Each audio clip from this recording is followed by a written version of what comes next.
This is some of the research we've done. You can see the joint angles for a horse walking at 3.3 kilometers an hour. This is some of the initial MATLAB simulations that we've done of our robot possibly running. And this is what we fully created. So as you can see here, this is a fully usable simulation.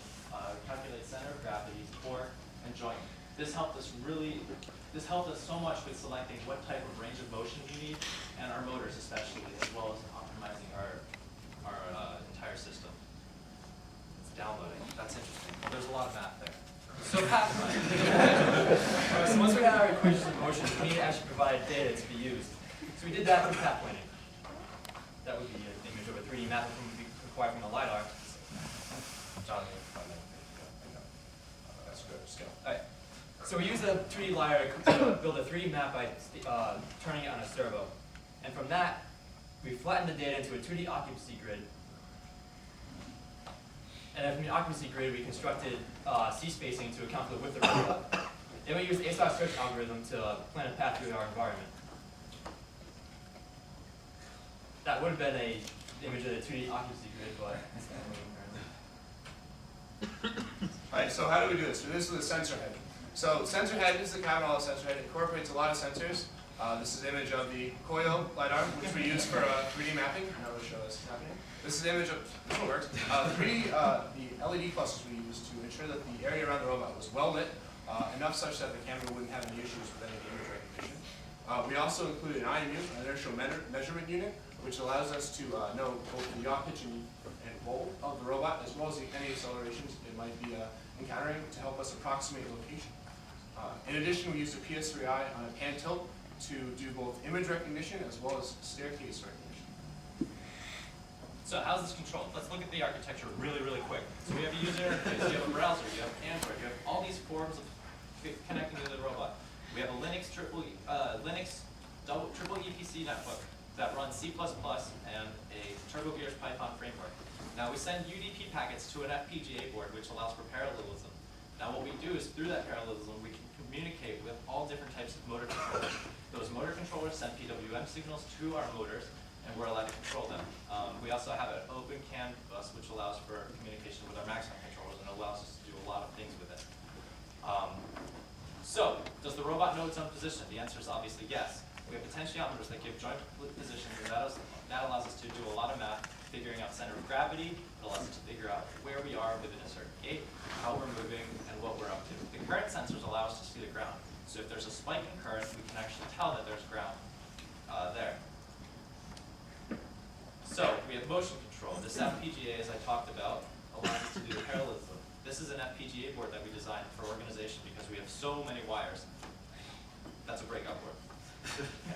Communication canvas, like I said, we have so much power in this microcontroller that it allows us to do so much information and send so much information between the nodes of that CAN bus,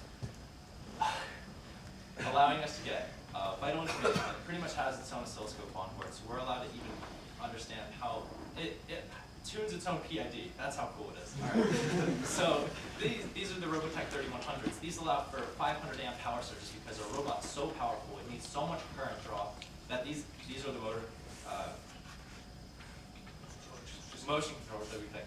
This is the triple EPC. It does all our hierarchical processing. So what do we do with all those springs? They obviously affect what's going on. So we have potentiometers both on our motor output shaft as well as our joint parameters. When the springs activate, those aren't going to match anymore. By measuring the difference in those angles, we're able to actually figure out not only the spring force that we use, but that now we're able to control our gate. Whenever the spring force current sensors are activated, meaning we're on the ground, the motor position sensor logs this position, and we're able to hold that position to allow for the springs to compress under the motor as a ground plane, and then continue through our gate. And if there's no contact, it would just continue through as normal. So, software and user interface works as a team, right? Of course it does. We have a user interface. It works, yes, with your Windows, yes, with your Macs, and of course, with your cell phone. So what we have is this browser that the ad hoc creates, and as you can see the warning, that shows that you're in the area of Sabertooth. This is our control center. So what we did was, since we allowed for minimum control, we can set a position and we can monitor everything going on in the system. This is actually a monitor for joint positions that we have to debug. User interface interacts directly with what we call the executive, which is the main manager for the entire software system. It starts by initializing the entire robot and then telling the sensors to read data about the world, telling the planner to plan a path through the environment, telling the planner to calculate the gates that the robot needs to walk through, and then telling the pilot to send those positions to the actuators. All the data is stored in what we call the knowledge base, which stores information about the map, the pathing, all that stuff. And the planner then takes that data, uses A-star search to plan the path, and then uses the path to calculate the gates. That data is then sent to the pilot to send off to the motor controllers to move the robot. So, question everyone's asking, is it walking yet? To be honest, no. However, the important thing to note is this system is fully built and fully under control. We went to a conference fully controlled, and here's a video of us actually going through some of our gates. The important aspect to notice here is that the system works. If we take the angles from our simulation, we're able to transfer it onto the robot. The reason we're not walking is this robot is huge. It's really big, and it's really dangerous. And just to use the robot on that platform, we have a 2-page safety manual. And we're still trying to figure out exactly the best way to safely test this. Because we don't want to break the robot, because we only got one of them. More importantly, we don't want to break ourselves. Yeah, well, technically we have 5 of those, but we still don't want to hurt ourselves. So, but we really need to thank all of our sponsors. This is such a big project, and we couldn't even know what to do about any of them. So I'll stick here a little bit. But thank you guys. Really appreciate you guys coming out, and hope you guys enjoyed it. If you have any questions, Ask us later.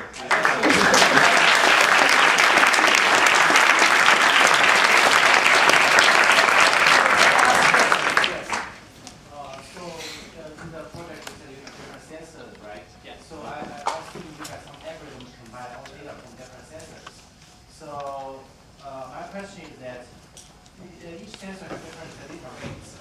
How do you combine the data coming in for the data rates? So yeah, we have sensors. They go A from USB to the that one, and B we have sensors coming in from the FPGA. All that information is stored in a knowledge base. That knowledge base allows for a singleton. That basically states that only we can access certain information, and we don't let anything access other information to allow for data corruption. So we protect all our data incoming, and we use anything that's basically freshly updated on that information. So essentially the data is always coming in, we just pick and choose when we actually listen to it. Yes, how important was it to drive your actuator simultaneously rather than serially, you mentioned the FPGA and accessing everything. Because of the complexity of the gates and the gate analysis and the gate synthesis, we needed to make sure that we were running everything through the FPGA so that we could update all simultaneously. Because if you had one of the gates slightly off, then all of the dynamics is off. And you wouldn't effectively be able to test any of those gates. You'd be off by a couple milliseconds, but when you're talking about a big CG, it makes all the difference in the world. All right, let's thank our